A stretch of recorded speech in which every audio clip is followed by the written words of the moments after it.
Di tengah tingginya dinamika geopolitik global yang dipicu oleh invasi Rusia ke Ukraina, dinamika seperti ini juga terjadi di negara-negara di kepulauan kawasan Pasifik. Bedanya, di sini tidak ada perang, tetapi menunjukkan dinamika regional yang tidak kalah menariknya karena adanya perebutan kepentingan global. Mulai dari Papua Nugini yang luas hingga ke negara pulau kecil Tuvalu, yang mana mereka menemukan diri mereka dalam posisi baru yang sangat berpengaruh, apalagi saat negara Barat dan China bertarung untuk mendapatkan dukungan strategis mereka. Memang selama 15 hingga 20 tahun terakhir, China telah meningkatkan keterlibatannya di kawasan Pasifik. Sekarang China telah mendapatkan pengaruh dan kesetiaan yang cukup besar dari negara-negara samudra di kawasan tersebut. Negara-negara itu termasuk Fiji, Tonga, Samoa, Vanuatu, dan baru-baru ini Kiribati dan Kepulauan Solomon.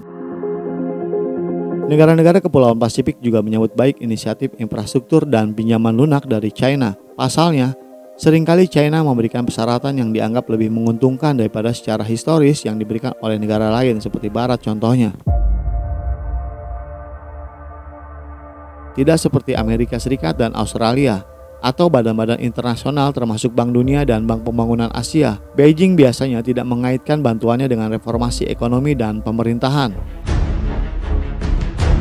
Setelah bertahun-tahun dianggap sebagai daerah terpencil di mana bantuan sangat ditentukan oleh agenda para negara donor, situasi kini berubah. Baik Australia maupun Selandia Baru baru-baru ini mengubah pendekatan mereka terhadap kawasan tersebut. China mengonfirmasi bahwa pihaknya telah menekan fakta keamanan yang luas dengan Kepulauan Solomon. Kesepakatan ini dikhawatirkan oleh negara-negara Barat bisa memberikan pijakan militer kepada China di kawasan Pasifik Selatan.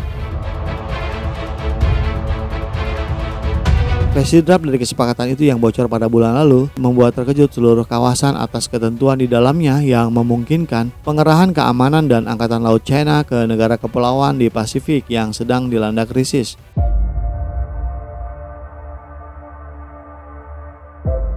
Dan di draft itu juga tertulis bahwa polisi bersenjata China bisa dikerahkan atas permintaan otoritas Kepulauan Solomon untuk menjaga ketertiban sosial. Jika rumor ini terbukti benar, maka ini akan menjadi perjanjian keamanan bilateral pertama yang diketahui antara China dan sebuah negara di Pasifik. Sebuah kawasan yang telah menjadi pusat tarik-menarik geopolitik dan strategis antara China dengan Amerika Serikat dan Australia. Bahkan Gedung Putih sampai mengirimkan delegasi level tinggi ke Solomon guna membahas kekhawatiran tersebut. Dan jika ketakutan Australia yang paling parah terwujud, perjanjian ini juga dapat memungkinkan China untuk mendirikan pangkalan militernya kurang dari 2000 km dari perbatasan timur Australia. Dalam pernyataannya, Wang Yi menuduh negara-negara kekuatan Barat telah secara sengaja membesar-besarkan ketegangan atas fakta tersebut. Ditegaskan pula oleh Wang bahwa kerjasama keamanan antara China dan Solomon merupakan pertukaran dan kerjasama normal antara dua negara yang berdaulat dan merdeka.